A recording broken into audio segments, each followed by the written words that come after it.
All right, good evening, everyone. Welcome to the special meeting of Kimberley City Council held on Monday, November the 20th, here on the homelands of the Ktunaxa peoples. Thank you for being here. Tonight is, pardon me, tonight's dedicated to, I guess, really our first formal budget session. This is the first one, right? Yeah, so we also have one item in camera for council to consider following the special meeting. Do we have any additional late items or the addition of late items? There's no late item, Mr. Mayor. All right, hearing none, could I have a motion to adopt the agenda? Councillor Dunneback moves, Councillor Royer seconds. All those in favor? That motion is carried. All right, we have very little formality leading into the meeting tonight. I would now like to turn it over to our Chief Financial Officer, Jim Hendricks, to provide us with our revenue policy overview. Take it away, Jim. Thank you, Mr. Mayor. By the way, what we'll do with all of these motions is we'll just deal with them in the presentation as we're going through. Sounds good. Yeah. If we could have maybe get rid of the first one. To receipt? Receiving for information. Yeah. Okay, move to receipt. Councillor Cairns moves, Councillor Royer seconds. All those in favor? The motion is carried. Okay. Right. We'll kind of break protocol there in a minor way. Yeah. So as you noted, this is kind of the kickoff to the budget presentation. I think I sent the first email out to staff, might have been in July or August this year. So there's been a lot of work going on in the background. But yes, this is the first presentation to council and the public on the budget.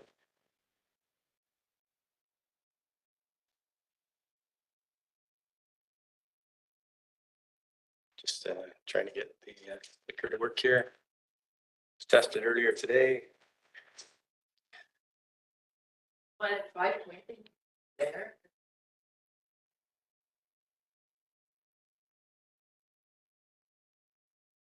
It was tested earlier, you said? Yeah. I don't know what's going on, but Run that for me, Bruce. yeah.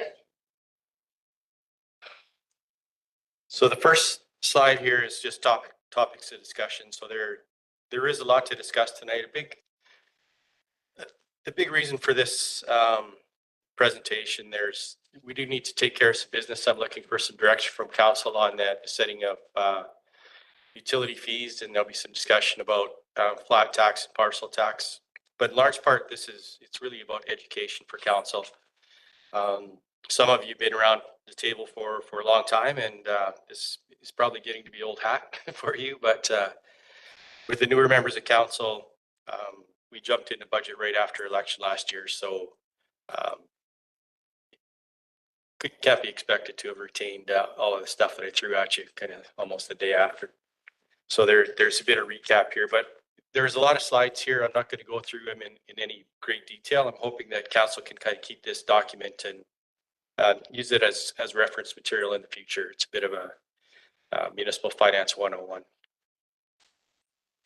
So the next slide is the cover. We're going to discuss revenue sources. So in the next slide, it lists the revenue sources that the local governments are permitted to use through the community charter, local government legislation. So the largest and most consistent form of revenue is obviously parcel tax or property taxes. We have the most control over that, and it is the biggest chunk of money that we have coming in. The next biggest piece would be the fees related to utilities and recreation facilities, and we get a smaller amount of tax through parcel tax, which covers the aquatic center operating deficit. And a big part of our revenue lately has been in the other category by way of grants, and we'll talk about that a little bit more later. So the next slide just notes that one of the revenue sources that isn't listed in that table is flat tax. So we talked about property value tax that is applied to assessed value, but Kimberley and 4 other municipalities in the province are permitted to use flat tax. Legislation for that was introduced in the 90s, and and promptly removed, but we're grandfathered under a regulation that was related to that. So just with regards to the 5-year financial plan bylaw or the budget, we have to have that adopted by May 15th of each year. Unlike some other provinces, we were obligated to plan for 5 years as opposed to just one. I think Alberta may be changing it, but they're only obligated to prepare a budget for 1 year. But by having a 5-year budget, we won't be probably adopting our new 5-year plan until April of next year. So by having that 5-year plan, we operate under the authority of year 2 of the current 5-year plan. So we're still operating according to legislation. And just the last note there, the financial plan bylaw, it can be amended by any time, at any time. So if there's something that comes up, some newer, better information through the course of the year, we get a grant for a project that wasn't on the books, we can amend the budget to include that. On the next slide here, I've just got a table that details the levels of revenue collected by each of the sources. So again, property tax is the biggest chunk. And then as we go down there, I won't go through them all in detail, but other sources, it's noting almost $8.7 million in grants. That also includes developer contributions, and in the case of the 2023 budget,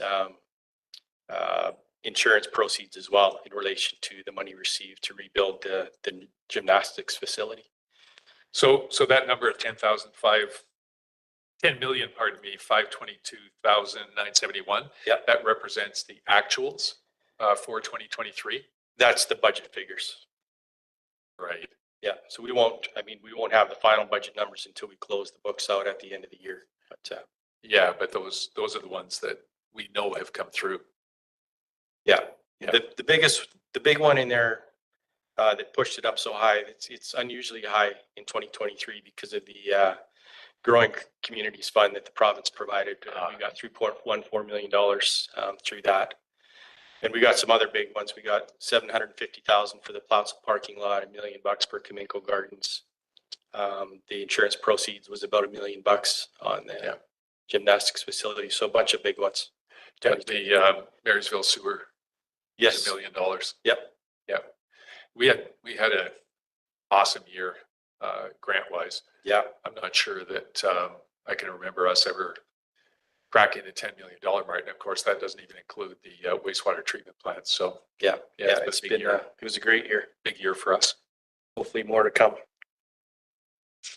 So the next slide just discusses how the city's finances are segregated. So we've got a general fund, sewer fund, and a water fund. So the general fund, that's where the property tax revenue goes. Most of the operating expenditures for rec facility, roads, that type of thing are included in the general fund.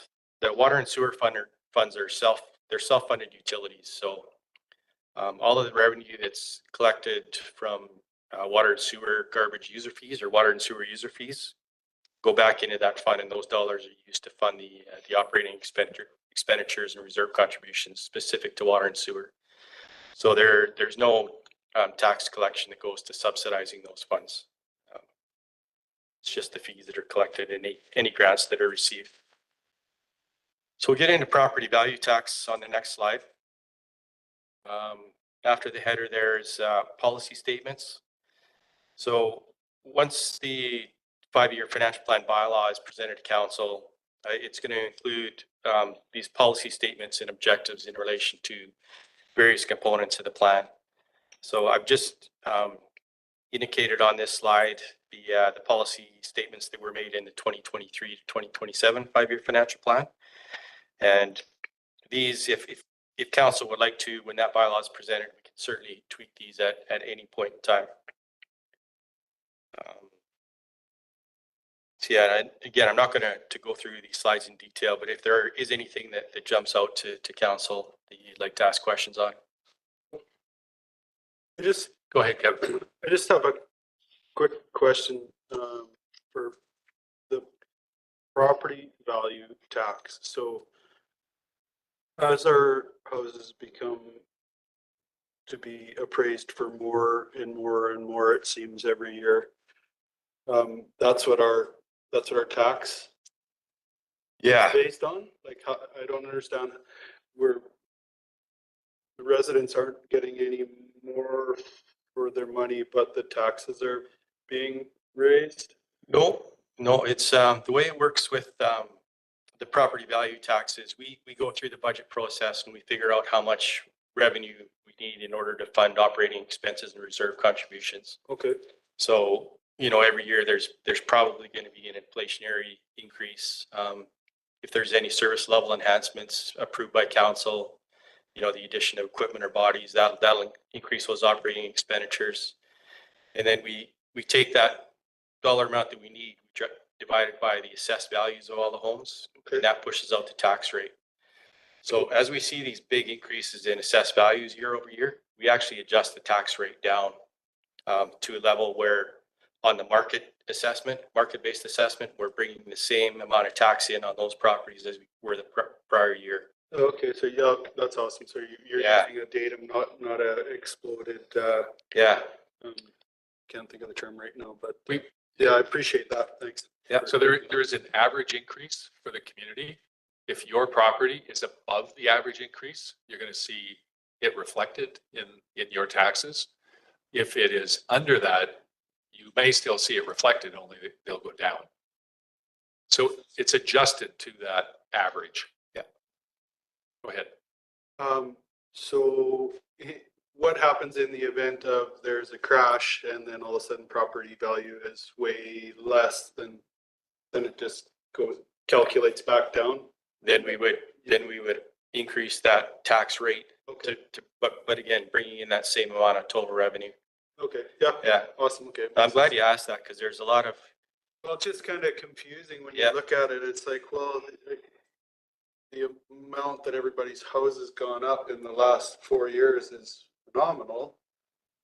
But then what happens if it goes the other way? And yeah, it's interesting to hear how their scale is and how it's adjusted for moderation rather than extreme highs and lows. Yeah, that's a common perception out there. The BC assessment announces that the average assessed value of a home in Kimberley is increasing by 12%. Everybody thinks that their taxes are going to go up by 12%, but it's like our tax rate, municipal tax rate on residential last year was $4.7 per $1,000 of assessed value. And if we look back 5 years ago, it was probably closer to 6 or 7.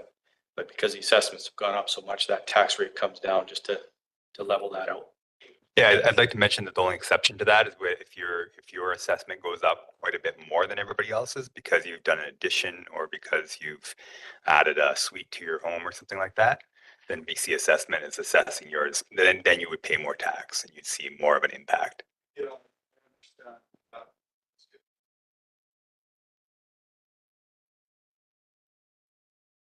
Yeah, this comes up in pretty much May and June every year, just prior to the tax bills going out every single year. Yeah. So we just have to make sure that we're consistent each year with the reasons or how it actually works. Thanks, Steve, on how it's best.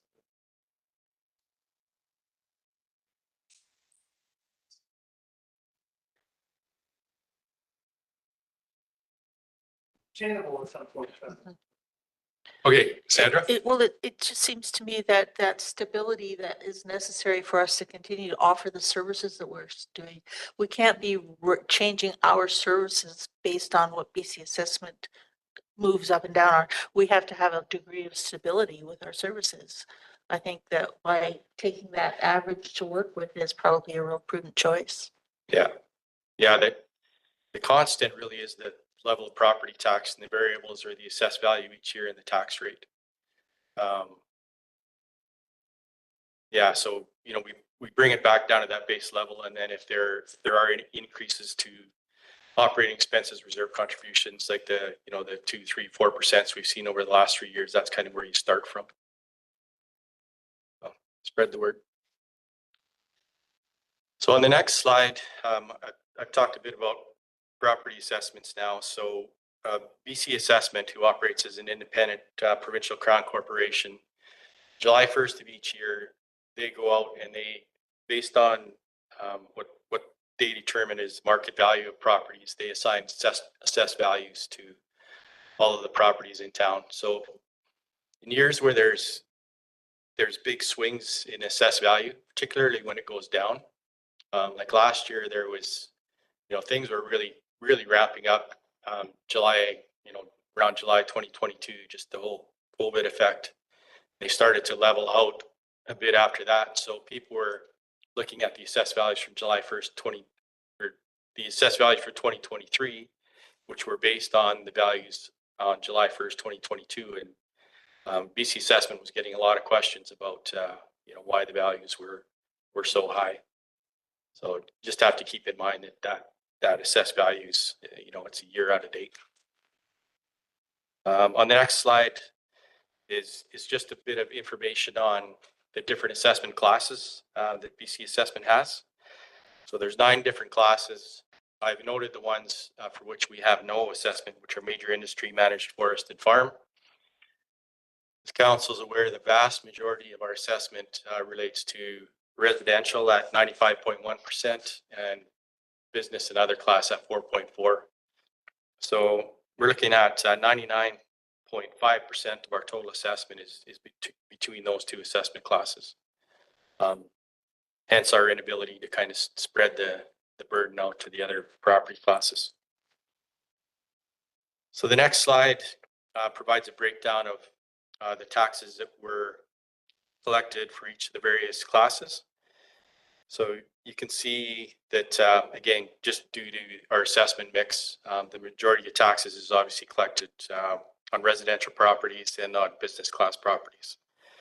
And this chart doesn't include the flat tax because these are just based on assessed value, but we also collected just about 1.4 million in flat tax last year as well. I've got the provincial ranking high to low of our tax rates, or our tax rates on the right-hand column there. And I mean, we're still ranking pretty high, but it's interesting. I look back 5-6 years ago to 2018, and where our residential rate is ranking 27th from high to low this year, it was ranking 18th from high to low in 2018. The business class was ranking 7th from high to low in 2018, 7th, and now we're 22nd high to low. So it's just an indication that our taxes have been increasing at a lesser amount on a year-to-year basis than a lot of the comparable communities. So we are making a bit of ground that way. So Jim, if I may, just by way of kind of background on that, for pretty much I think the 7-year period from 14 to 20 or 21, we basically, I wouldn't call it a policy, but I think council had agreed that we would not raise our variable tax rate any more than what the municipal rate of inflation was. And that inflation rate was running anywhere from 1.98 to 2.02%. And so that got us kind of out of the depths of the hole and back into what arguably would be almost the middle of the pack. The one area where we have been quite a bit lower, which is on the chart underneath, is in terms of total taxes, including utilities. And as you'll see when we talk about utilities a little bit later, we're behind where we probably should have been on the utility side of things in order to have those funds, water and sewer, sustainable. So we're looking at larger than normal increases for those as a result of being a little bit behind. Anyway, I'm getting ahead of ourselves here. Yep. But yeah, so if we jump to that next table there, charges on a representative house, which is the average assessed value on a home, which in 2023 was $506,709 for Kimberley. But you can see the top chart is just municipal tax. The bottom chart, as mentioned by the mayor, is all tax, including school, RD, hospital, and it includes utilities as well. So a big part of the reason why you see some of the communities like, Fernie was just behind us on municipal tax, but Revelstoke jumped up quite a bit, is that things like school tax, for example, within a school district, there's one rate that's provided for school tax. And it's based on assessed value. So in a place like Fernie, for example, I mean, a school district number 5, the average assessed value of a home there is $876,000. Whereas Sparwood's 377, Elkford's 331, they're all in the same school district. So by applying that one rate to the assessed values in those different towns, there's a lot of inequity. So places like Revelstoke and Fernie that have those high assessed values, you know, they're going to be paying 2 or 3 times more school tax than the smaller communities down the road like Sparwood or Elkford. So there's real inequity there, but that's partially explains why they bump up on that chart, that second chart there. So on the next slide, I won't spend too much time on this, but just property class multiples. And the purpose of these multiples is really to allow council some opportunity to allocate the tax burden across multiple classifications of property. We don't really have multiple classifications of property. We have some business class that we're collecting just over 2.5% more than we are in the residential class, and that 2.5 or 2.75 is that's the multiple. So, you know, in communities where they've got a lot of major industry or light industry, they've got the ability to kind of manipulate that a bit to spread the tax burden out across the different classes. So the next slide, it just shows a table of the class multiples in Kimberley and shows our provincial ranking off to the side there. So as indicated on the previous chart, I mean that the recreation class, the multiplier is quite high, which results in the tax rate being quite high as well. So the next slide, I've got a bit of analysis on the light industrial tax rate. Council may recall we had this discussion last year as well. And it's our tax rate for light industry is there's only 29 out of 151 municipalities in BC that have lower light industrial tax rates. That being said, we've only got $2.9 billion in assessed value in that class. So that represents 11 different properties in Kimberley. And between those 11 properties, we collect a total of $16,000 in light industrial tax. So that is one area. If you just click to the next slide there, where you know we could look at increasing the tax rate, but you know, even if you doubled it for those 11 taxpayers who wouldn't be happy with that, I mean, we'd only be collecting another $16,000. But on this slide, there's just some information. So if for example, at the current tax rate, there was $10 million in new light industrial development in Kimberley, it would bring in about $54,000 in new tax. If, for example, we were to increase our light industrial rate to Cranbrook's rate from where we're at, that same 10 million would bring in about 160,000. So not quite 3 times. So that, and really, this is just to give council a bit of an idea of, you know, what we have as far as light industrial and where our taxes are in comparison to other municipalities. I make note under the numbers there that given the relatively minor incremental tax revenue that a big tax increase would give us, council may want to just continue with the way we've been doing and increasing the taxes by the same percentage across all property classes. Alternatively, council could recommend that the light industry rate be increased by more than the residential. Yeah, I think interestingly, because that number is so small, I mean, we could quadruple the rate and still get hardly any incremental improvement from that.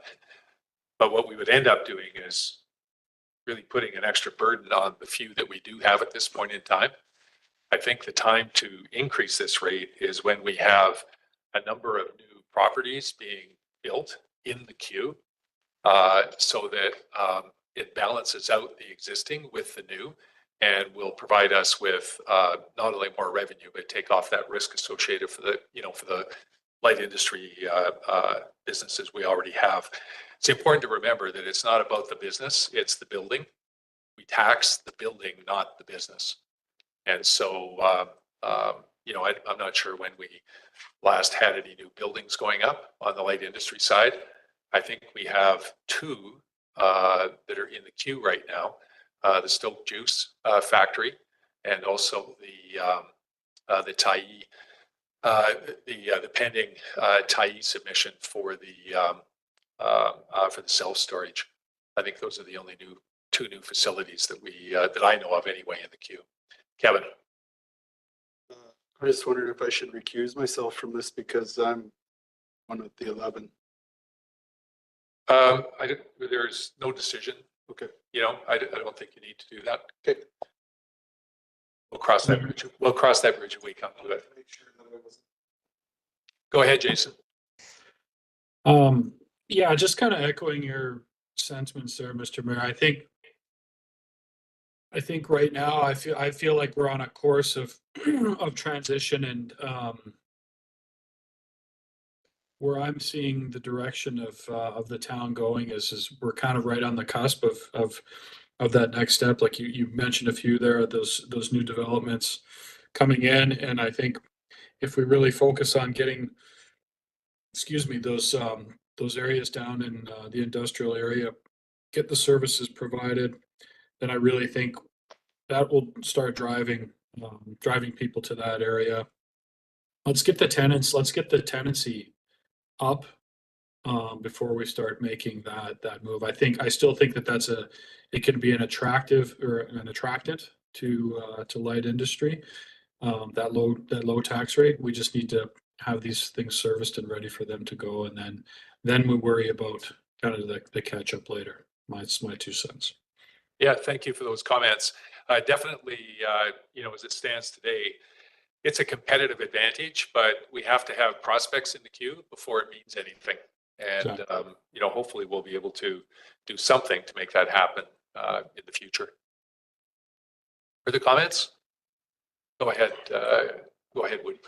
Yeah, I was just curious your thoughts on the utilities being 104th. Is that something that we can increase, the utilities?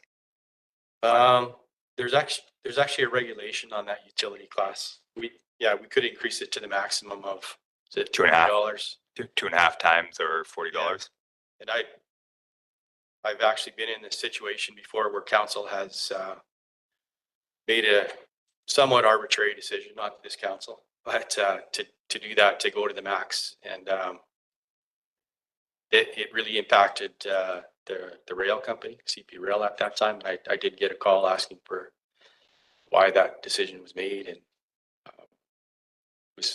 it was obviously out of my hands, but yeah, to just kind of arbitrarily make a decision like that, certainly something we could look into, but yeah. Yeah, I wasn't trying to suggest that we should. I was just curious what the discussion was, and we are 104th out of 159. We're on the low end for that. We're on the high end for everything else, except for light industrial. So I would just, I hear the discussion in the light industry too, and I think that we could increase that rate more quickly than the rest of the rates and still be very competitive. But I don't have strong feelings either way. Hey, thanks for those comments, Woody. So the next slide, I am looking for some direction. So if council would like to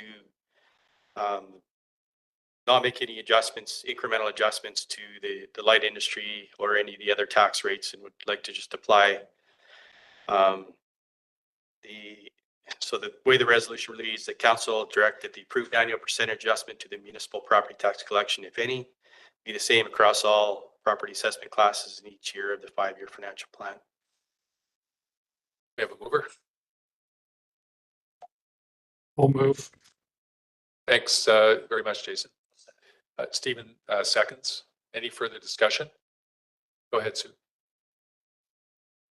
Have a concern that we're so far behind that so low in this category in light industry that we're actually dropping back further and there's going to be so much catch up. And that, in my mind, a small increase would reduce the shock factor later in the day. So that's my concern. I think a slight increase would be justified. Thank you. Further comment? Go ahead, Kevin. Yeah, I agree with it, but what I'd really love to see is like some sort of presentation as to what the properties or lots that are available down in the industrial park once they're serviced. Like, what's that going to bring to the table for a tax base? Like, is there, or it's all by different? How is that? Yeah, probably not much. Not I mean, much. Okay. Particularly given the amount of tax we collect now. I mean, on an incremental basis, it certainly won't be much. You're referring to the 11 businesses that are down there now? No, I'm referring to if we build it, they will come. Like if we filled that industrial park full of like ski makers, snowboards, skateboards, whatever, all things. light Okay. industrial. Yeah, fair enough. As Like long as, what like the investment versus what that would bring full and like looking nice and clean, what it would bring to the tax base for the community. And Yeah, sorry, I misunderstood you there. sorry, I'm kind of all over the Yeah, map with my no, it's- presentation. I apologize for that. No worries. I mean, it's kind of hard to say that, like the analysis we looked at earlier, for every $10 million in new investment in there, it would give us about, I think it was 45 and change or something like that. Okay. In new taxes. So, and which would allow us, when we talk about shifting the tax burden away from residential property owners. So $10 million investment in light industry, bringing in that additional 45,000 in tax would allow us to reduce the tax on the average single family residential home by about $16, I think is what it worked out to. Okay, so it's not massive. Yeah. no, Something, I guess. but it's important to remember that it's on new building going in as well, not just new businesses going in.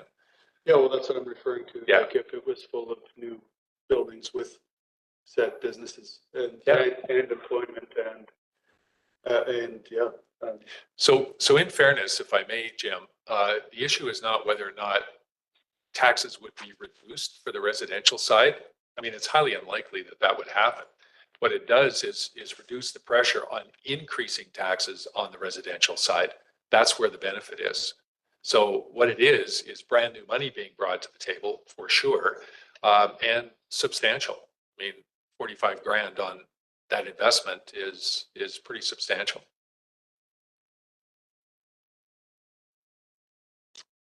Go ahead, Sandra. Thank you, Mr. Mayor.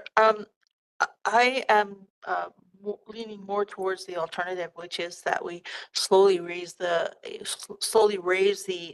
light industrial, because in the back of my mind, I continually hear about the discrepancy between residential and the light industrial or business class of any kind.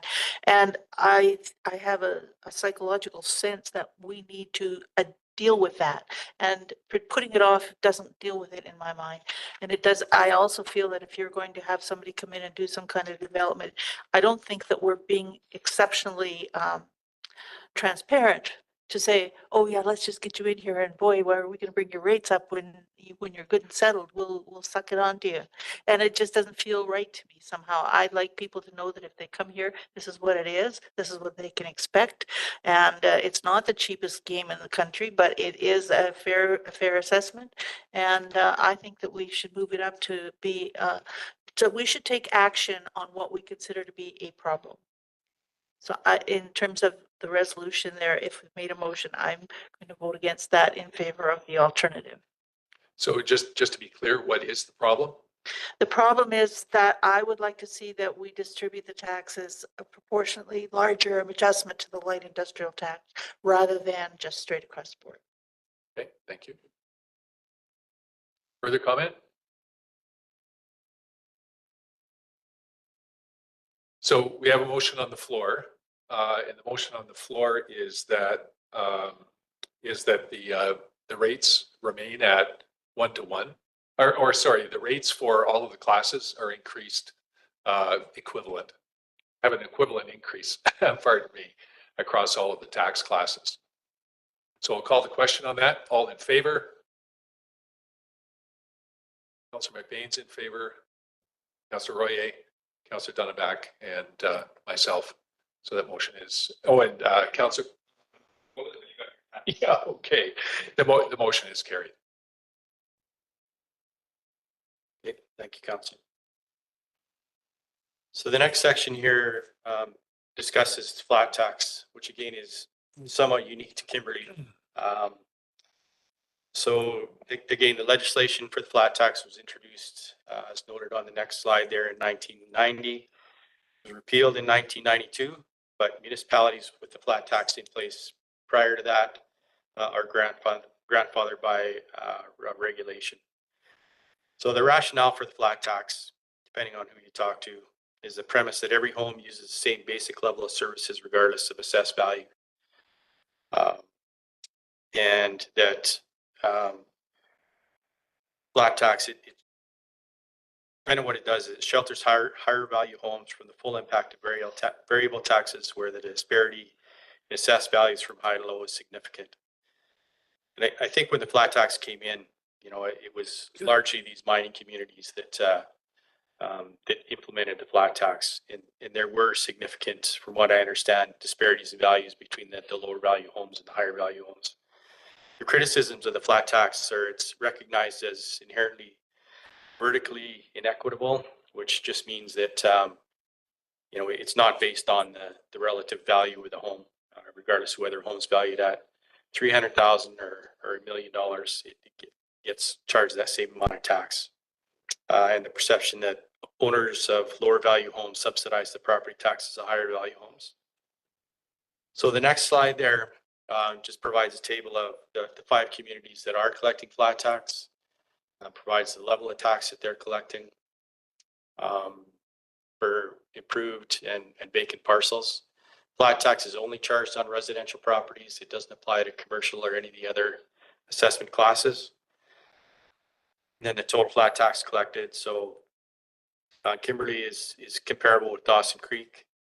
Kitimat, I didn't get the numbers in time for the presentation here, but this kind of just gives you an idea of the communities are still collecting it, what they are collecting. So on the next slide is again just a bit more history. When it was implemented in 1990, $400 on improved residential properties and $100 on unimproved. So properties with houses built on them as opposed to just vacant lots. 2015, it got to the point where it was $786 for improved, $310 for vacant. And in 2016, council made a resolution to start reducing the amount of tax. So on the next slide here, you can see that from that $786 level in 2016, it was dropped to 2022 to $306, and it was left there for 2023. Unimproved properties, it bounced around a little bit. Hasn't changed since 2021, where it's been left at $386. So the next slide just indicates how much tax, or the breakdown of the 3.56 million that was collected in Kimberley last year between vacant and improved properties. The next table shows for properties at various levels of assessed value, what the various, or the total of the adjustments made since 2016, the impact they've had on taxes. So if you look off to the far right column there, the adjustment from $786 to $306 on improved properties for assessed property assessed at $200,000, it reduced the taxes by 143. Property at $700,000 assessed value, it increased it by 700. So the idea is when we were reducing the flat tax, any amount of tax revenue that was lost by doing that, there was an increase to the variable rate tax, so that the total amount of tax collected was the same.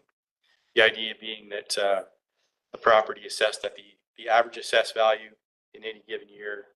That reduction of $80 to flat tax, $80 increase to variable tax, they would, yeah, $0. And then as you got out to the ends, the higher and lower properties, those were the ones that were impacted the most.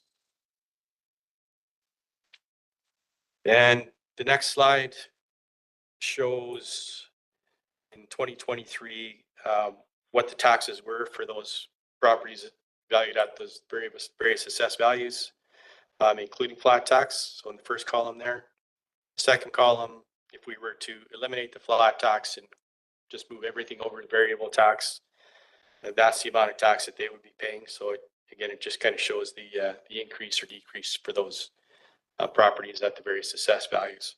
So if we were to totally eliminate the flat tax, $1 million homes would pay $376 more. I don't know that there are any homes valued assessed at $100,000 anymore, but you know, say a $300,000 home would get a drop of about $100. Mr. Mayor? Yeah, a couple of, pardon me, a couple of things, Jim. So I don't know kind of where things sat in kind of the 90s, but certainly in the early 2000s. The whole idea here was that a lot of the high industry communities had, like Kimberley, had, well, in the case of mines, we talk about the old miners' homes here in Kimberley. And in the early 2000s, those homes, as the mine was closing, were selling for, I don't know, $40,000, $50,000, $60,000, whereas new builds were coming in at $400,000 or thereabouts. There was this really wide gap between them. And the whole idea behind the flat tax was to close that gap somewhat and ensure that we don't kill the new construction that was going on, particularly as we were about to build out the ski hill, which happened in 2004, 5, and 6. So what's interesting is today, pardon me, today, residences, what was the last year, 430,000? Yeah, Was the average? is the average. The average price. And the average price of a new home was, single family home was in the neighborhood of $650,000.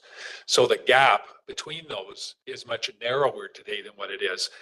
But as assessments have gone up, they've gone up for everybody. There's this kind of underlying feeling that if you have a really high assessment on your house, you're wealthy and you can afford it.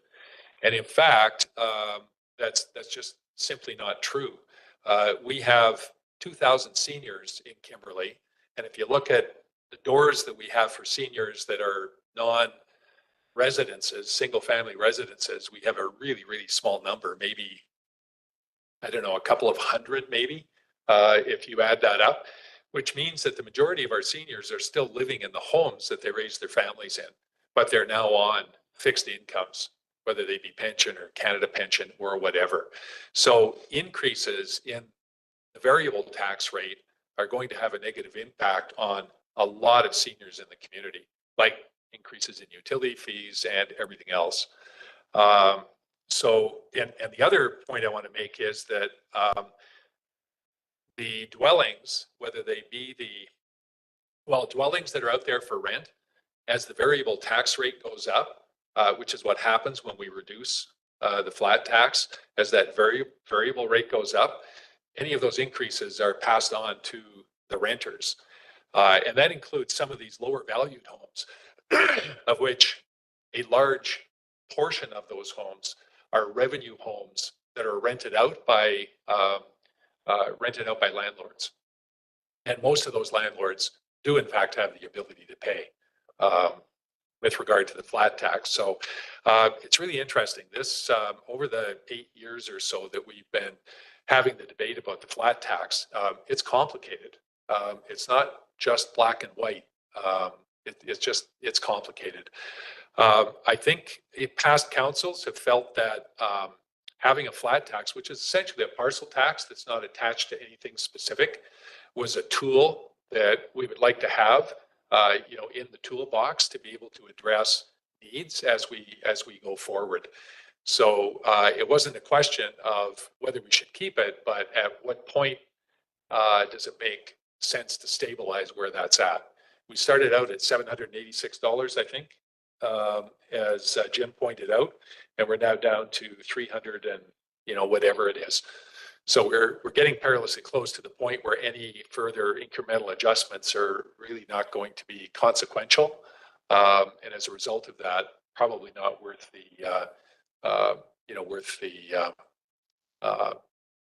worth reducing it any further. I hope all that makes sense. Thanks for those points, Mr. Mayor.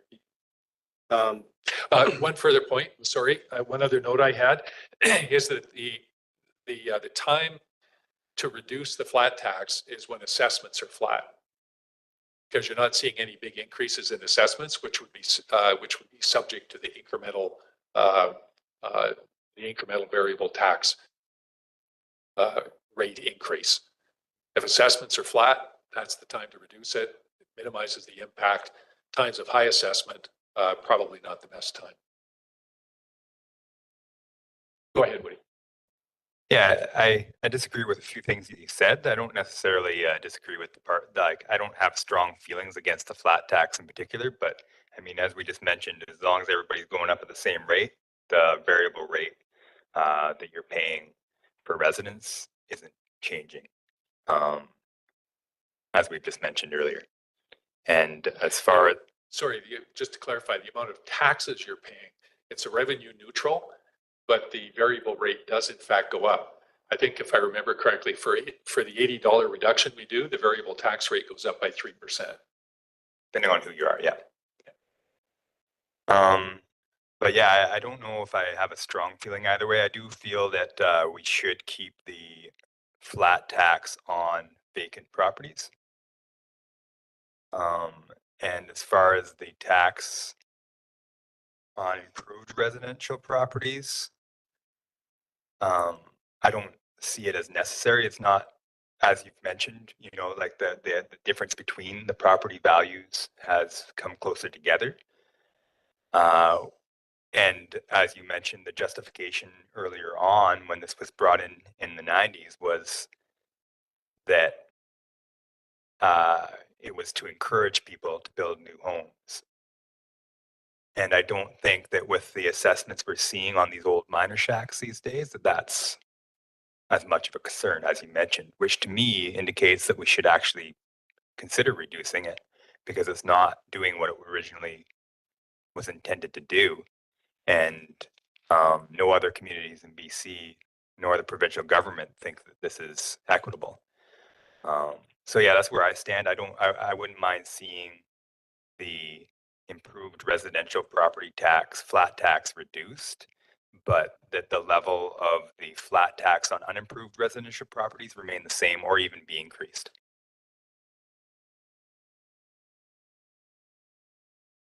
So remind us, Jim, why did we reduce the flat tax on the unimproved not last year or the year before? It was actually increased over the course of a year or two, and then it came down again. What was the reason for that? I can't remember. It was, the rationale for it was, given at that time, was that it didn't make sense to have the unimproved higher than the improved. 386 was the level in 2021 that the improved was at as well. So for 2021, both the improved and the unimproved were 386. So I think that was the discussion at the time.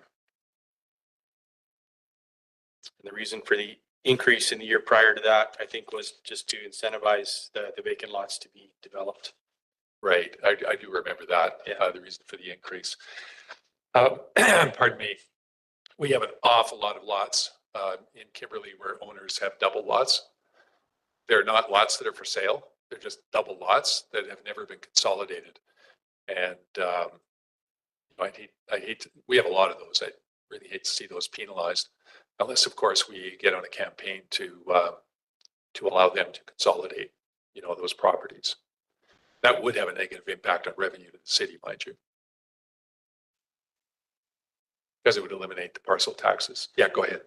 Yeah, I have a different perspective on that. If you're buying two lots, you're not paying water and sewer in both of those, and there is an increase because it decreases density of our city.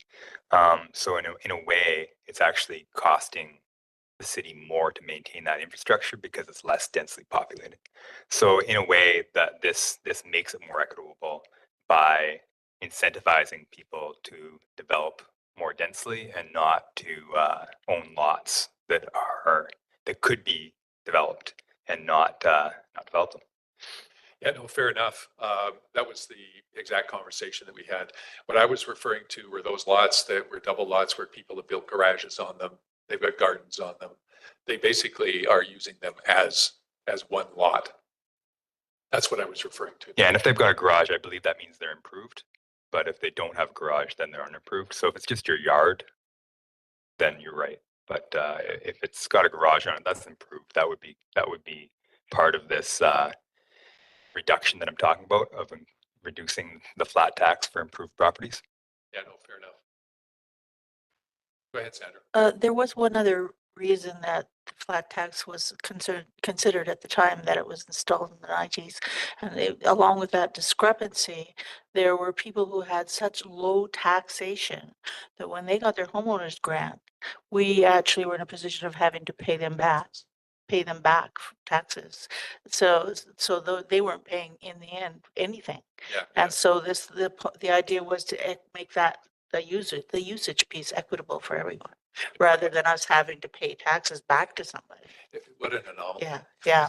And I mean, we're not certain, Just- we're certainly not in that position any longer, but that was part of it. um, The homeowner grant, I think as Jim said, we don't have too many $100,000 assessments, but if I remember correctly, the homeowner grant, if you're over 55 or 65, is around 800 or 850 bucks. Something It's like that. It's 770 is the grant if you're under 65. If you're over, or disability grant, I think it's 1,045. Yeah, so we actually are still in a situation here where the lower, kind of the lowest end, could in fact get money back. Go ahead, Stephen. Just got a question about unimproved residential lots. Like we're getting a whole bunch of new ones built right now. And this 1.3 million will increase for next year for 2024, correct? Is that correct, Jim? There's going to be a lot more. Yeah, what's been happening in recent years is that the lots that were available have been built on, so the vacant lot inventory decreases, the approved increases. But yeah, there are some new subdivisions coming online, which in theory would, yeah.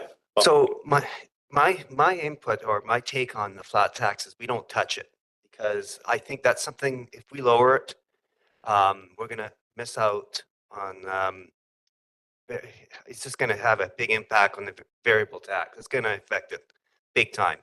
So I'm going to be voting on keeping it the same level as it was last year, 2020, well, this year, 2023. Go ahead, Sue. I'll be voting differently. I would like to see the 2016 resolution of council reinstated. And when we looked at this last year, we looked at it as last year being a break. And the concept of the premise of a tax that every home, based on that every home uses the same level of service regardless of its value, that shelters higher value homes is unfair. I can't support keeping that the same for the improved flat tax. And also, at a time when, where taxes are likely to rise, this would be the only tool we have to actually relieve some of the burden from the lower income homeowners. So I'll be voting against. So just to be clear, it's not lower income homeowners, it's Right. lower assessed values on the homes. Lower home values. Correct. Yeah. Yeah, not lower income. Right. Yeah.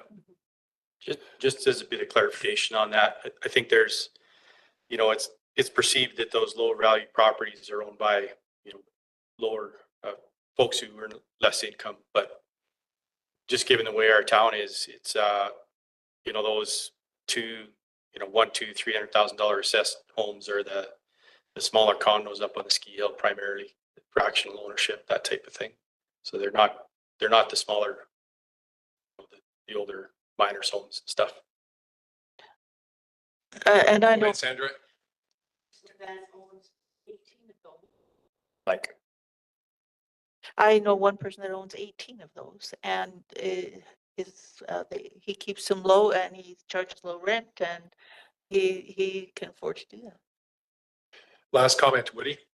Yeah, it was just more of a question on whether you had ever broken that down to see, those lower income, how many of those are apartments, how many of those are, condos or versus. yeah. I think it was, I can't recall if it was last year where I had a table. I unfortunately didn't include it in this, but that's certainly an analysis that can be done without too much trouble. I could probably, forward the one from last year to council. Yeah, that would be fine. Yeah, rather than reproducing it, just if I had access to that. Sure.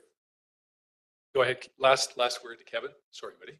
Just one quick one here. That's, I'm going to apologize for the presentation right up front here. I'm wondering if we've taken any consideration into all of the houses that have removed their rental suites and turned them into Airbnbs, and the business that's going on there, if there's going to be any kind of taxing towards them, or to because it's essentially quite a lucrative business and is affecting the affordable housing for so I just wondered if that pardon me factors into the tax $2 face. Yeah. Sorry, it's sort of an indirect kind of question and probably maybe the wrong spot to ask it. Yeah, no problem. I mean, I guess the short answer is no. The municipal taxation, regardless of use, if it's classified as a residential property, we apply the residential rate. Some of the properties up at the ski hill where they're managed similar to a hotel, where sometimes the owner lives in them, sometimes they rent it out as Airbnb. Yeah. BC Assessment, they're supposed to provide that information to BC Assessment, those owners, and they actually split the assessment on those. So the portion they're using for their own use is class 1 residential. Where they rent it out, they class it as commercial, which is 2.75 times the residential rate. So they are getting taxed higher as long as BC Assessment is made aware of those changes. Okay, and I guess that answers sort of my question. I'm sure it'll come up more and I'll maybe have a better presentation for you. Yeah, I It's touched base just with you something that there's lots of them in town, and I just feel like it's a lucrative business, and good on them for taking advantage of that, I guess. And advantage might not be the right word to use there, but I just think that it's something that we need to look at as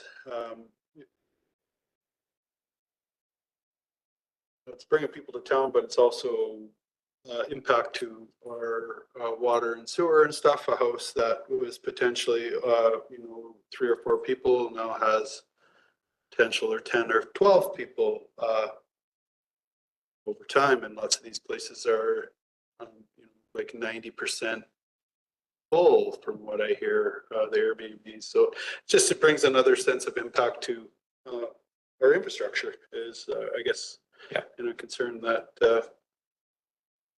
somebody needs to be paying for that, and it's not the residents, but if people are doing business in a residential area, they should also be classified as some sort of commercial zoning for that, and they should be taxed. Further comment, Jen? Good. Do you have a comment on that? There is a $300 fee that those properties would pay, which you could consider a tax. But that's a separate conversation. Mike, Mr. Yeah, Mayor. not to hijack the motion on the floor for further discussion. Yeah.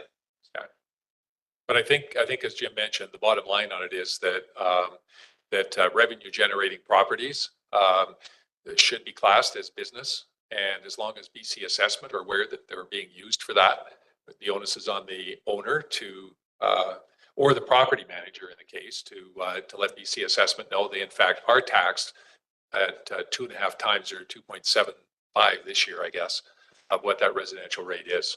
So we are getting, flush back for that. Yeah. Okay, thank you, Council. Well, the next slide there is the decision slide. So I've got a couple of different resolutions there, depending on which direction council wants to go, whether you want to leave it or leave one or the other, increase, decrease one or the other. So All I'll right, take so- council direction. If somebody would put a motion on the floor, one way or the other. Go ahead, Stephen.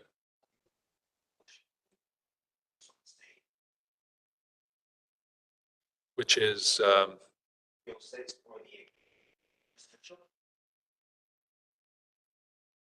okay, the last motion on the page, on the slide. The council direct the flat tax levies on approved and unapproved residential properties to remain the same. So just, so do we have a seconder for that? Councilor Roberts seconds. So just a question before we vote on that. We do not necessarily have to leave the improved and unimproved. We can separate the two of those, should council wish to do that, or keep them both the same. Is there a sense of kind of where we're going on because you're talking about improved specifically? Go ahead, Sue. My preference would be to separate. But, we've already put, so, yeah, I'll just make that comment. So friendly amendments, or do we have to withdraw and redo? We can take the vote. If it gets voted down, I can suggest another resolution. Yes, what? Could I just ask for clarification, please? Okay, and Could I just ask for clarification, please? It seemed as though as I go through this, that he was just choosing the improved residential properties to remain the same as the first option, as opposed to the one at the bottom of the page. oh, okay. Yes, that's just, Yeah. Okay, not the one on the agenda. Okay, so the motion on the floor relates only to the improved properties, $386, maintaining 386 for the 2024 taxation year. no, Okay. it's the one that's for 306. Or sorry, 306, yeah, for the improved, yeah. Thank you, Councilor Roberts, appreciate that. So we'll call the question then. All those in favor? So okay, sorry, I was following right to the last 5% there. This vote is on, For the 306 to maintain improved properties only, okay, not Just the improved. unapproved. We'll do a second resolution for the unapproved. sure, okay. Okay, so call the question. All those in favor? Opposed? Councillor McGuire, Councillor Cairns, and Councillor McBain are opposed. That motion is carried. And the next motion then would be with respect to the unimproved residential properties. Motion forward on that one. Councillor Cairns, did you want to put a motion forward? Sure. That motion forward, that the motion that council directs staff to prepare an amendment to flat tax bylaw 1778 to adjust the flat tax on unimproved residential properties from 386, so to maintain it for the 2024 taxation year. You want to increase it or maintain it? Maintain. Okay. The motion is to maintain for unimproved. Councillor McGuire seconds. Further discussion? All those in favor?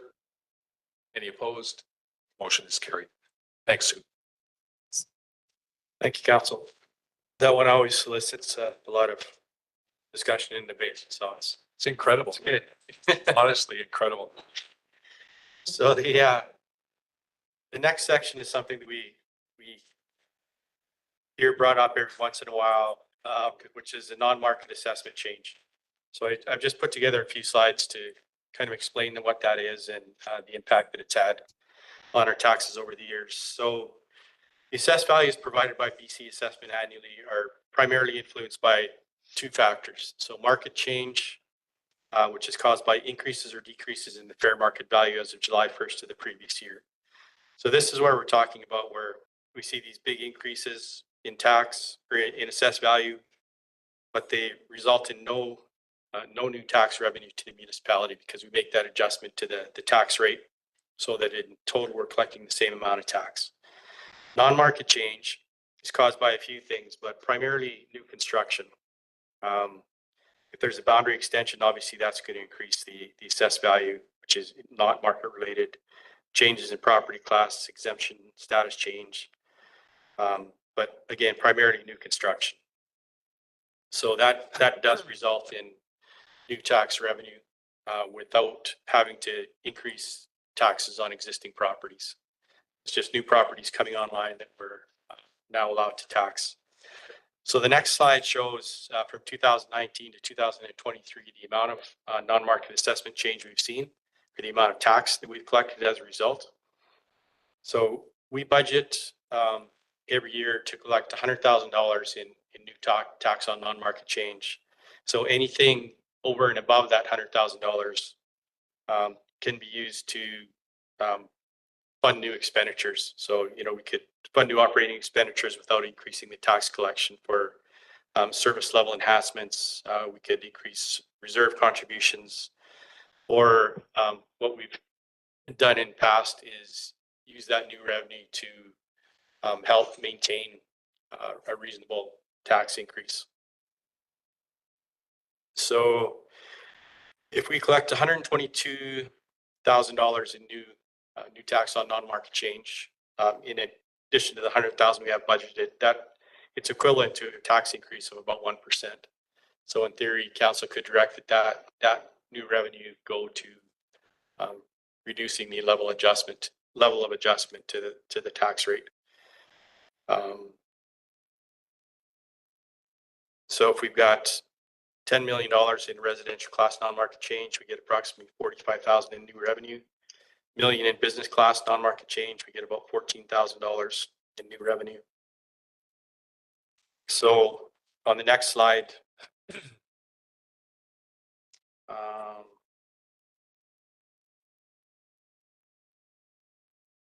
yeah, so this next slide just shows for the various municipalities. I went to a meeting at the RDEK of the chief financial officers of the region, and the deputy assessor from Cranbrook was presenting and provided this information. So these are the estimated, very preliminary increases to assessment based on non-market change. So as you can see, we're doing very well in comparison to our neighbors in the residential class. So they're estimating just about $40 million in new assessment, which if we base that, if we use 2023 tax rates, that gives us about $186,000 in non-market change. So they've been getting better at estimating these figures. We won't have the final non-market change number until the revised roll is released in April. So a couple of comments, if I may, Jim. So, so quarterly, we get the building report that Troy provides with what we are calling non-market change. But in fact, it's a bit of a different. What that's based on is building permit value. And that doesn't translate directly in here because this 39 million is from previous years that have turned building permits into assessments. So people have actually moved into the places and we're now able to tax. We can't tax based on building permits. So we're sitting, I think, as of the end of September this year at about 34 million in new building permits. I think Troy had indicated we have a quarter coming up here where we have some additional multi-unit coming in, and we could have that as high as 50 million this year. What's really critical is that over the next 2 years, mostly 2 years, that turns itself into real assessment, which means real taxes. And that's really the critical thing about construction and you know, non-market change. That $186,000 represents about 1.5%, about 1.5% of our variable tax rate. And to an extent, the 1.5% we already work into, not I mean, that has been covering inflation for the most part over the last few years, which means many tax increases that we've taken have gone into specific things, whether it's projects or services or, or whatever. That non-market change is what really helps us keep the tax rate increase down for our residential taxpayers. Go ahead, Woody. Just a quick question. There was a reduction in 2022 for business of $74,000, and I'm just curious how that happens or what that was. Yeah, that was a real anomaly. What happened, that relates entirely to Save on Foods. So what happened there is we had the revitalization exemption tax bylaw in place at that time. Because that was a multi-year project, we were taxing based on the stage of completion. BC Assessment looks at where a newly built property is at in October of the year prior. So for 2 years, we were collecting tax on them, and then that exemption hit and it got pulled back. So that'll be coming back into the fold in I don't know what it is, 3 years, something like that. We were also collecting taxes on the Overweighty building as well at the same time. Yeah. Yeah. So we ended up with a whole bunch of taxes in 1 year. And so, this is kind of the clawback. Yeah. Yeah. Yeah. Okay, so the next slide, we don't need to make any decision in relation to this now. We'll revisit non-market change when we get the final numbers in April and take it into consideration when council is looking at where to set the tax adjustment for 2024. So the next section here, just a little bit of discussion on the municipal tax collection adjustment. So the first slide, the level at which the municipal property tax collection is set each year is influenced by a number of factors, including inflationary increases to goods and services, cost of commodities, negotiated wage increase, service level adjustments, and changes to capital reserve contributions. So as the budget deliberation process progresses, we'll be able to quantify those factors, which will give council the information they need in order to set the tax collection, which will push out the tax rate. Typically what happens when we need some additional revenue to cover incremental wage or incremental operating costs is property tax collection is adjusted. And as just discussed, we also have the opportunity to use some of the non-market assessment change if there is some to kind of keep the cap on that. Just as an indication of how the inflation is tracking so far this year, I just had a look at the latest BC CPI numbers, and September 23 was 3.3% higher than September 2022. So who knows where it's going to end up. The next slide, again, no directions or requests from council at this time in relation to the municipal tax collection adjustment. Just an information piece, and I hate to pick on our neighbors down the road, but the highest increase that I've come across so far, there was a news article on November 14th in relation to Osoyoos. I guess they're a little ways down the road, but they're looking at a tax increase of 37.65%, increase to sewer user fees of 117% and water of 146%. So they're looking at, on the average single family home, an increase of about $1,400, just over $1,400 in a year is what they're going for. So I think we're going to see a lot of those big numbers out there this year. Hopefully not that big. Lots of double digit. Yeah. So the next section relates to parcel tax. The first slide just reiterates the policy direction again provided in the 5-year financial plan bylaw last year. Currently, the city levels only one parcel tax, which is related to the aquatic center. Another parcel tax is proposed to commence in this upcoming 5-year planning period in relation to the new wastewater treatment plant. I've got some numbers a little bit further on in the presentation about that. So on the aquatic center parcel tax, a couple of slides up.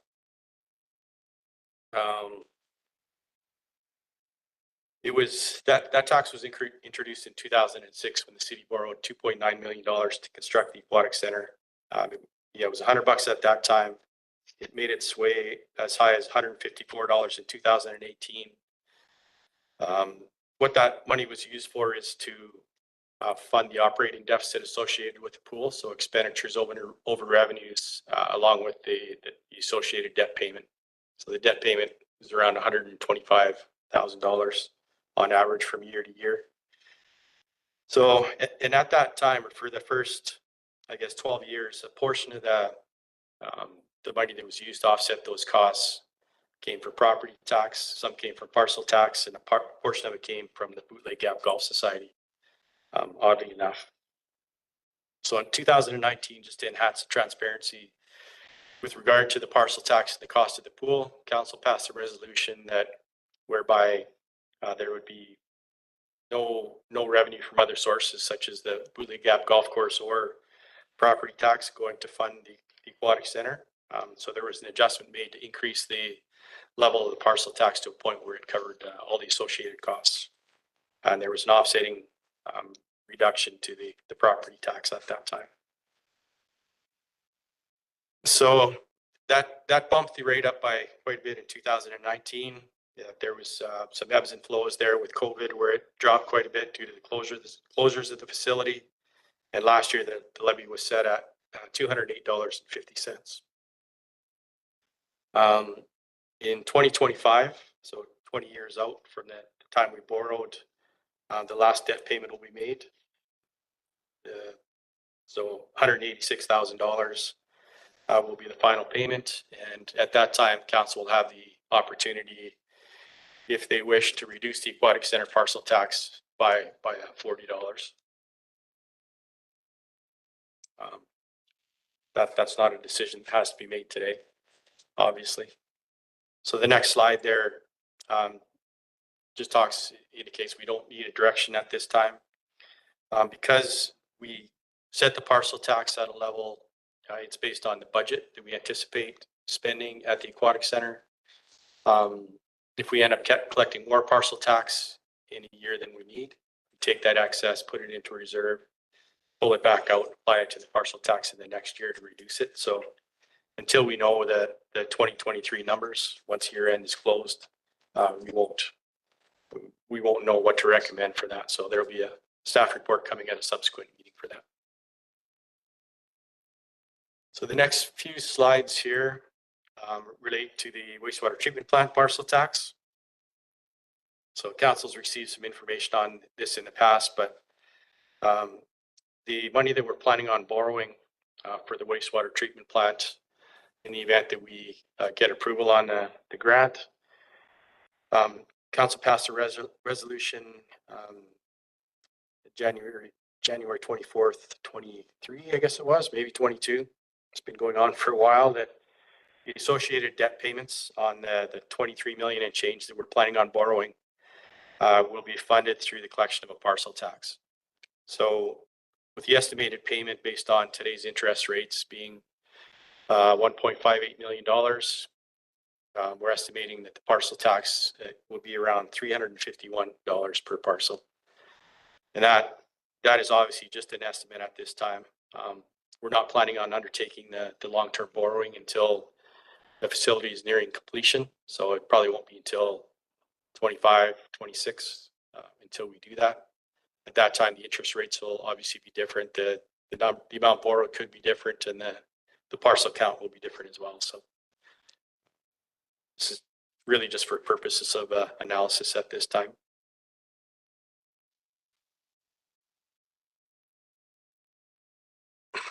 Yep. So unless there's any questions on that, we'll jump to the next section. No direction provided on that. Before we can implement that parcel tax, we'll also have to adopt a bylaw. So that'll be coming later as well. So getting into the water and sewer utility fees now, there's a policy statement on fees and charges in general in the 5-year financial plan bylaw. That being that the city will promote funding of services on a user pay basis when feasible. And we'll review the fees from time to time to ensure reasonable recovery rate in relation to demand for the service. So that's what we're doing now is having our annual look at water and sewer user fees based on operating revenues and expenditures. As I mentioned earlier, water and sewer are fully funded services. So all the money collected in relation to those services is used to pay to operate those services, unlike the fees collected for recreation facilities. The pool, for example, we collect fees for that, but it's subsidized through the parcel tax.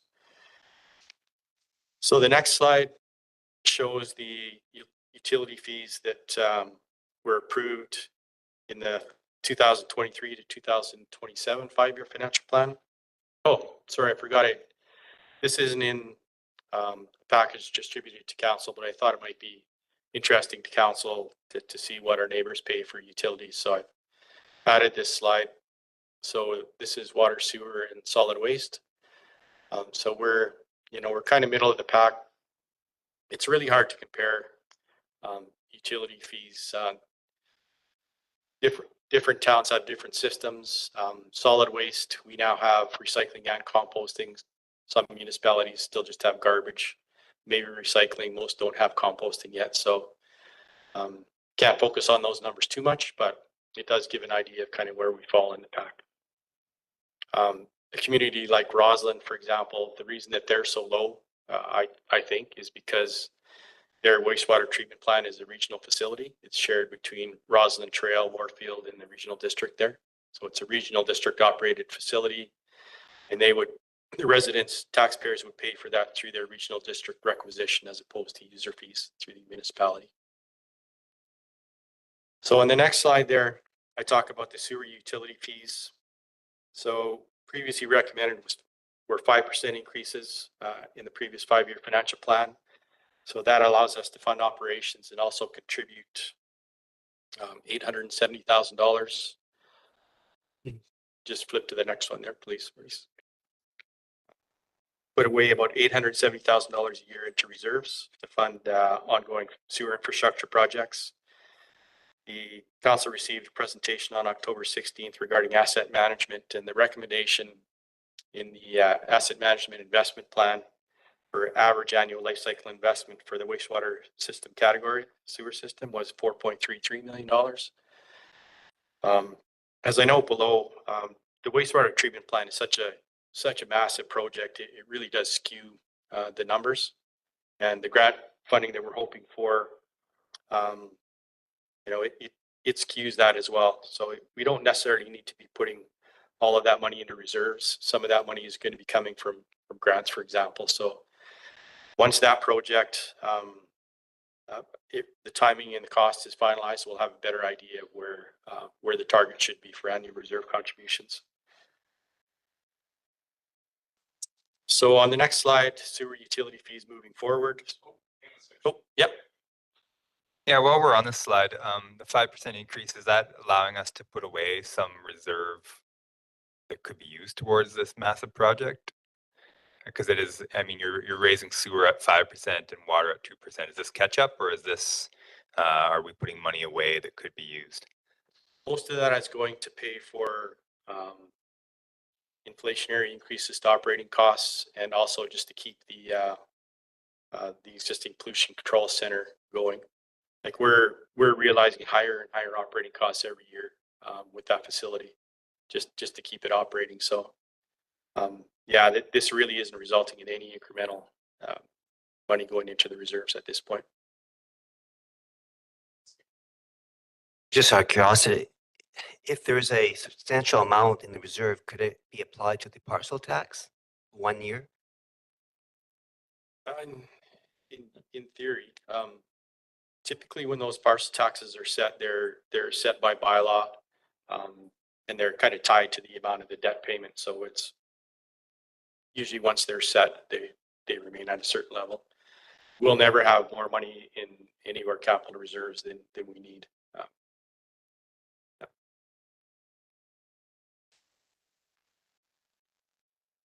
So the next slide just shows the proposed fees. So 5% increases in each year of the plan. I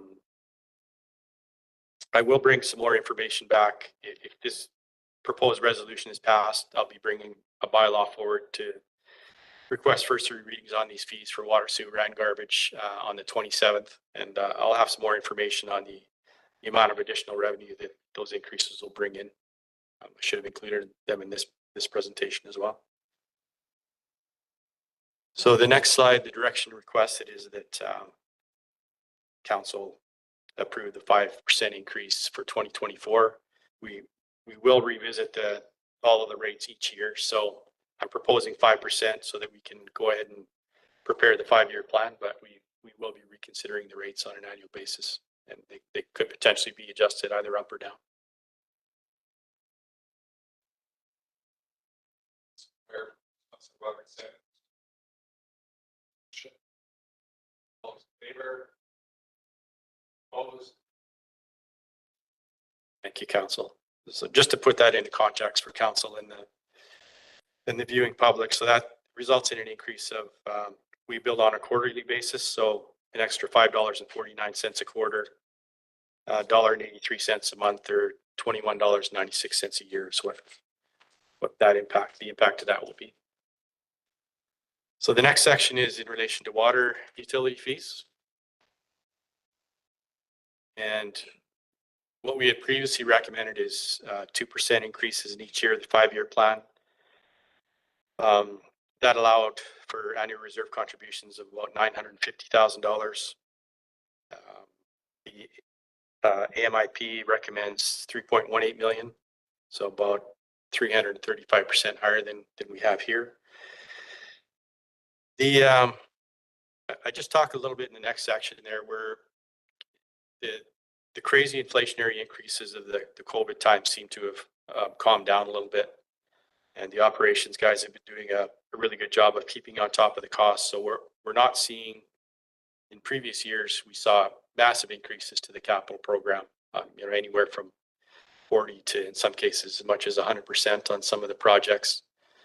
This year, we're not seeing that, with the exception of the one project here in the Lois Creek PRV. And I think there's various reasons for this that I'll let the operations guys explain when they present the capital plan. But we had a budget of $450,000 for that project in 2025. And they're asking for that to be bumped up to 1.98 million. And there's 2 new projects being added in 2027. So those 3 items alone add an additional $2 million to the 5-year plan. So I always forecast reserve balances out to the end of the 5-year plan. And at the end of the 23 to 27 plan, we had about $1.5 million in the water reserve at the end of the planning period, which is pretty healthy. These changes draw that to a negative balance, to negative $500,000. So this increase will allow us, I'm proposing 5%. It'll allow us to bump those up a little bit. And I'm working with the operations department to find ways to potentially push some projects forward, or see if there are opportunities to apply for grants for some of these projects. I mean, we're always looking for that kind of stuff, but when we get a big hit like this, I mean, we need to look at all the alternatives. So on the next slide, again, I'm indicating that I'm requesting that the increases be moved from 2% to 5%, which will allow us to put a little more money into the reserves and get a little bit closer to that AMIP recommendation. Before I ask for direction on water fees, I've also got a bit of a section on bulk water rates. This is something that's been discussed with council over the last number of years as well. So in addition to the flat rates charged to residential commercial properties for water, there's also a bulk rate. So we've got a few primary users of that, those being Kimberley Alpine Resort for snowmaking at the ski hill and at Trickle Creek for irrigation. And we also supply bulk water to Tech on rare occasion to Bootleg Gap Golf Course as well, which I'm not sure when the last time was that happened. So As first discussed during deliberation of the 2018 to 2022 5-year financial plan, the bulk rate had remained at $1.18 per 1,000 gallons for 14 years, from 2004 to 2017. That obviously was that had nothing to do with the users. That was council of the day making that decision. But starting in 2018, council made the decision to start to increase the bulk water rate to a point where the amount paid for that bulk water was closer to what everybody else pays. And sorry, I skipped a section here. So in 2018, an analysis undertaken by some engineers the city had hired determined that the bulk rate was disproportionately low in comparison to the residential rate, business rate being charged. So it estimated that the rate at that time was about 29% of what it cost the city to provide the water, which at that time they calculated at $4.07 per 1,000 gallons. And the rate is still a long ways from that. So what we've been doing since 2018 is bumping that rate up to close that gap. So if we continue, we've increased by either 10 or 20% since 2018. So if we continue to bump the rate by 10% each year, I think we're on the next slide, Maurice. It would take us to 2029 before the amount that the bulk users are paying matched what it's costing us to provide them on the water. And if we bumped by 20% a year, we would achieve the objective earlier in 2026. So on the next slide, it shows what the bulk water rates are now and what they would be if we implemented a 10% increase or a 20% increase. So based on the actual metered usage for 2020, which is the number that we had handy, RCR at the current rate would be paying $66,000. So a 10% increase, they'd be paying an additional $6,600 a year. 20% increase, double that, so $13,000 a year. And tech would go from paying $6,487, 10% increase, the next year $648, and a 20% increase up to $1,297. So, go ahead, Stephen. So when we give these increases to these companies, do they apply back with a negative response? I'm just curious because, 10, 20% that's a pretty stiff increase. And I know the reason why it has to happen, but I'm just curious have you heard negative replies from them?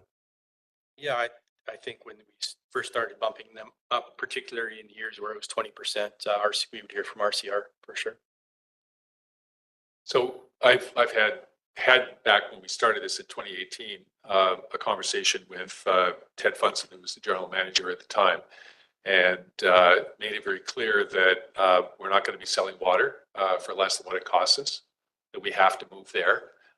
It was not their fault that we did 14 years of no increases. We literally dug that hole. And I think the general feeling, certainly my feeling was that, by applying rates of 20%, for example, that was almost usurious. And I think we need to remember that when inflationary costs like that go up, it just gets translated back into the cost of the lift tickets that are, being charged to, people in the community. So it's all a cascading effect.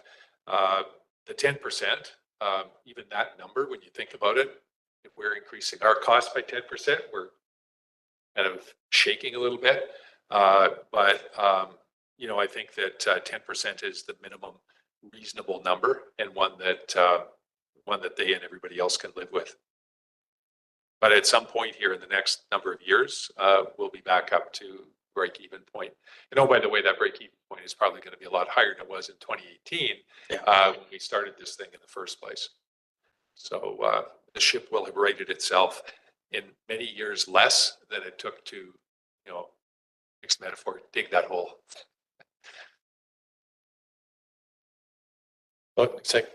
Sorry, go ahead, Jason. Yeah, I'm just going to say I'm comfortable with I'm comfortable with the 20. I mean, I understand, like Mr. Mayor, like you said, it was nobody's, it wasn't these businesses' fault that there was 14 years of inaction or not keeping up with rates, but to me, this is, these are as much as I understand how much the ski hill, what it does for the or for the town, and you're right, like some of those increases could get translated to ticket holders or to season pass holders, but to me, it's the right thing to do. I mean, especially considering the the tax burden that we've maintained or just had, those incremental increases on residentials or residential units. I think these bulk water users could be made whole a lot quicker. So it's my 2 cents. Thanks for the comments, Jason. Go ahead. Yeah, just one thing to add to that is that we didn't raise it, I believe, last year specifically because of the operations of RCR being impacted by the loss of a lift for the season. Is that correct? No, we raised it 10% in both 2022 and 2023. Did we? Okay. Yeah. Okay, cool. Thanks. Go ahead, Kevin. Yeah, I sort of concur with what you guys are saying here. Like for 14 years, we've extended an olive branch to them, and they have nice lush green grass because of all of the free water. And now it's kind of their turn to essentially give back to the residents. So yeah, it's nice to see that we're on track and that everybody's paying their fair share. So we're all working together for better water conservation and all things attached to it. I think that's just my 2 bits. Councillor Roberts. Thank you, Mr. Mayor. I'm not sure that there are many other communities that supply 26 million gallons to a business in their community. And I was just wondering if that is the figure that is translating into Kimberly believing that they have the highest usage of water in their homes. Because I don't know anybody that squanders water. Yeah, when we talk about usage, Jim, is that part of the factor, total usage? Yeah, they have factored this in. Right, okay. Yeah. We don't, this is completely separate aside, but it probably would be a good idea to know what that number is, excluding the, Sorry, I misspoke there. It's when they calculate that, the number of liters per user, this bulk amount is pulled out of that. oh, okay, Yeah, sorry. it's pulled out. Okay, so, that- so we're still using more water than we should, apparently. Some of that could be leakage.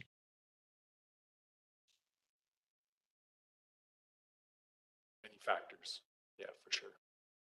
Okay, last comment? So, is there a possible way we could just kind of meet in the middle at 15%? Just a suggestion. If it's that possibility, or are we just going to vote on 10 or 20 tonight? We have to count, we can do whatever. Okay, council okay. wishes. Okay, thank you. So what we need is somebody to put a motion forward. Yeah, so on the next slide there, maybe we'll start with the resolution on the flat rates. So increasing by 5% effective January 1st, 2024. That's on the water and sewer, This is just on the water. just on the water, Yep. beg your pardon. And then we'll deal with the bulk water in the next one. Okay. It's sewer. Yeah. Okay,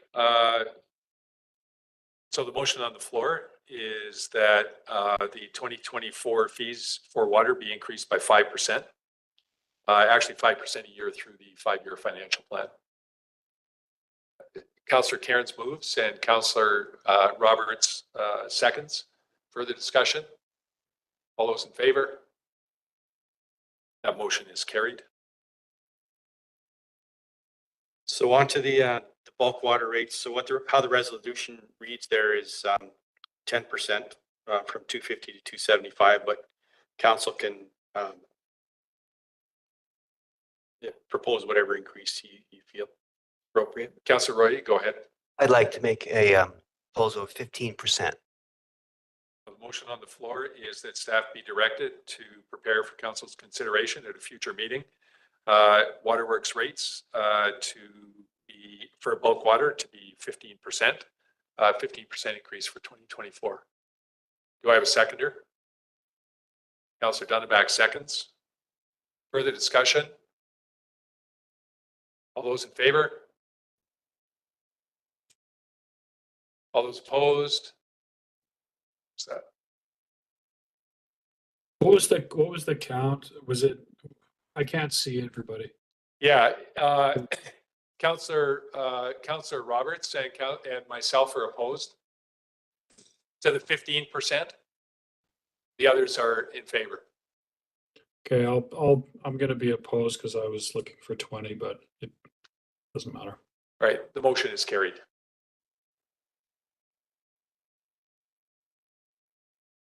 Okay, thank you, council. So the last section here on utilities is in relation to solid waste collection fees.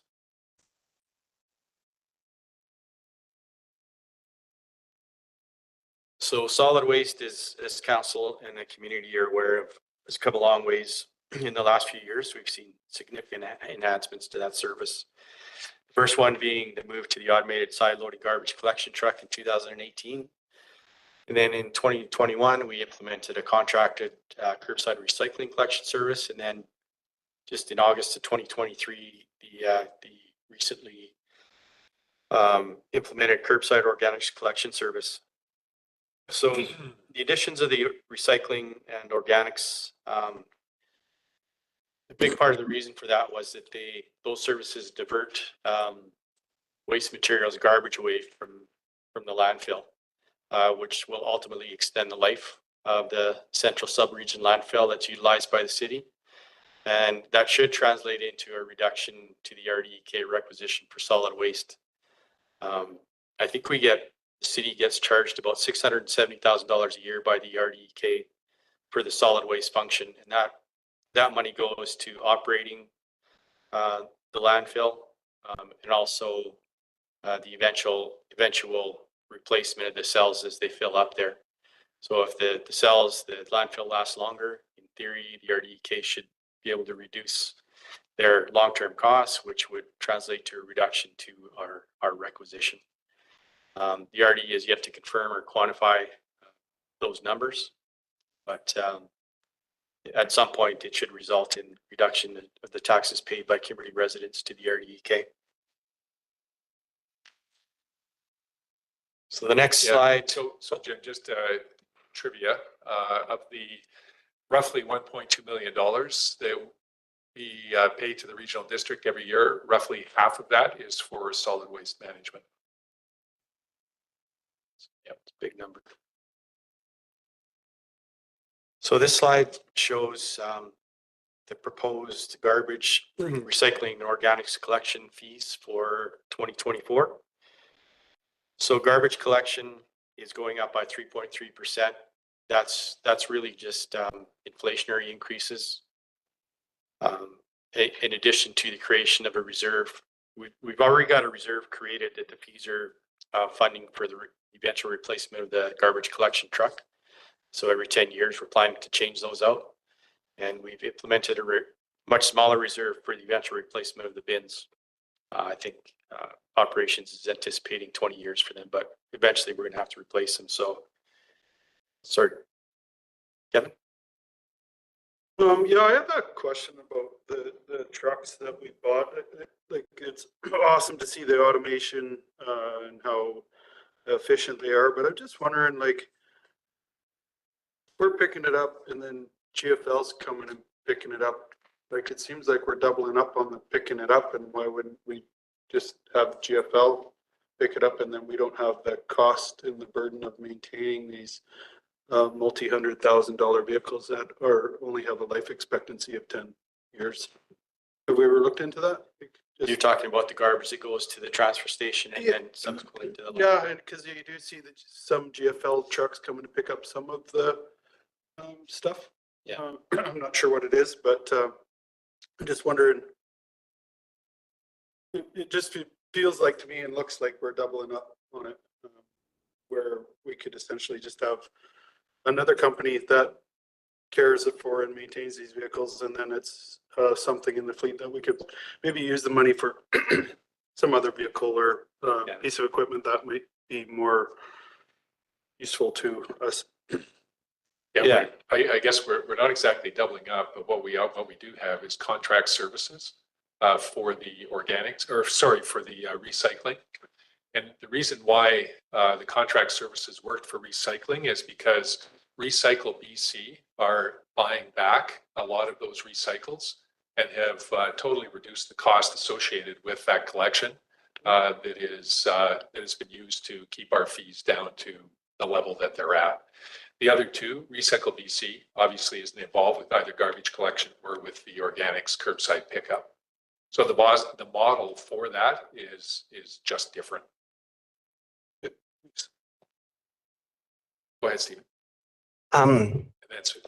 yeah, I'm getting a little bit of slack from people who don't use the organic recycling bins. There's some places, business that don't use any organics. So do they have the option of not paying the recycled organic? Do they have the option of removing themselves from that, or is that something they have to pay? Yeah, if you're talking about residential properties, yeah, they don't have the option of opting out of the service. Commercial places that you get charged, they get charged with organic pickup, don't they? I think the way the bylaw reads, if it's approved for organics collection, but it's not something that's done community wide. Collect organics from them. That would be a contracted service through the business. Wanted to do that. Yeah, garbage for business in town is contracted. They contract it out. The city doesn't. Yeah. Correct. Yeah. The city. Entity. Got it. Okay. Thank you for clearing that up. Appreciate that. So I'm not sure if this is just the right time to raise it, but I made an error in terms of the flat rate water utility fees. And I'm just wondering, I voted in favor of the 15%. And I'm wondering if we could have an opportunity to revote on that, because I was, Back to council at a later date. it'll come back. Yeah. Okay. We're just providing direction to staff right now. Okay. We're not passing bylaw. Yeah. Okay. So at such time as the bylaw is passed, there will be further discussion on that. Okay. Thank you. I want to make a quick comment. If people are saying that they're not involved in organics, if we eat, we're involved in organics. Go ahead, Sandra. I wanted to make a similar comment. When something like that is put in on the community level, it would be fair for me to say that I don't use a swimming pool, or that I don't have kids in school, or maybe I never go to the arena. It's not really any different. It's a community entity. Yeah, people don't have to use the service. They can just keep the cans in their garage, should they wish to do that. Yeah, but they will be charged. Be glad to clear that up because there are some confusion. Trust me. Yeah. Thank you. Go ahead, Jim. Okay, so yeah, so the increase to the garbage collection is proposed to be 3.3% or $1.44 a year. Recycling collection, due to an anticipated increase to the Recycle BC incentive, is actually being reduced by 9.8% to by $1.08. So the net increase, the organics collection, as it was just introduced in August of 2023, until we have a full year under our belts to find out how that service operates and get a good handle on what the actual operating costs are, we're going to leave the rate at the 2023 level, and we'll revisit it when we're doing this, having this discussion next year. Can we combine these motions into one with a couple of furthers? Yeah. So a mover to direct staff for council's consideration at a future meeting on the rate increases, decreases, and unchanged as identified in the report. Councilor McGuire moves. Councilor Karen seconds. Discussion? All those in favor? Any opposed? Motion is carried. Thank you, council. Thanks for your attention through all of that. So the last slide, I'm just proposed next steps. So I will be bringing the three bylaws for the water, sewer and solid waste fees to council next Monday, November 27th for consideration of first three readings, bringing back December 11th for consideration of adoption. And then January 15th, we'll be jumping into capital and non-capital project plan. And the next, January 15th, next meeting, major meeting. Yep. Okay, anything further, council? Motion to adjourn? Councillor Royer. Yeah, motion to move to closed. Beg your pardon. Councillor Royer moves and Councillor Dunneback seconds. All those in favor? The motion is carried. Okay, Lindsay has been patiently waiting. So we'll kind of disconnect YouTube and move on to our closed meeting. I'll sign into the other meeting. Thanks for, yeah. Large part.